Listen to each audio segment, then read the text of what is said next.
People are increasingly doubtful about the president's approach to the economy. 39% say they're making things worse. Overall approval rating down. Economic approval rating down. Republicans went 2 for 2 last night. A victory in Nevada. Republicans take the New York congressional seat. President Obama goes back on the road to sell his jobs plan to the American public. You've got some Republicans in Congress, they like to talk about how, we're in favor of America's job creators. Well, you know what?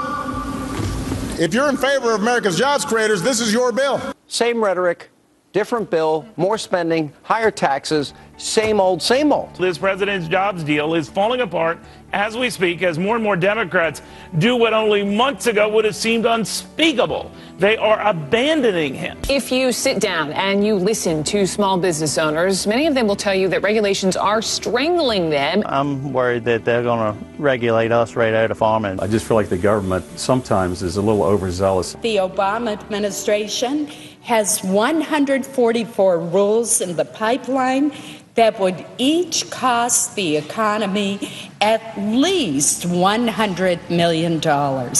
You cannot stimulate the economy or job growth with the government imposing more and more costly regulations. The regulations are a big wet blanket on the economy. Get this big wet blanket off of the backs of American businesses. Everything coming out of Washington these days seems to make it harder on the people we're depending on to create jobs. We need to look at the taxes and regulations that are stifling this growth. We should eliminate every regulation that's not beneficial to this economy. We need to peel back a lot of the excessive regulation. A moratorium until we get back and our unemployment rate is reduced. There's not a bigger negative for building the plant in this country than the NLRB telling you where you can do it. We want to be sure that we're shipping the planes overseas, not the jobs overseas. If the NLRB follows through and shuts down the Boeing facility, and they continue to have the power to do that, no company in the future is going to risk that happening to them.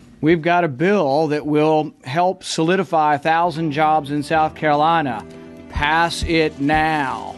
If you want a future in this country, you've got to fix K through 12 education. To see to it that every child every year is making adequate yearly progress towards improvements in reading, comprehension, and mathematics. Make sure that our children are learning what they need to know to be able to survive in this. For a higher education performance for America's kids, especially in the tough global political environment that they'll be in. As every American knows, better schools mean better jobs. The president makes a speech and says, we need these trade agreements. We're losing market share.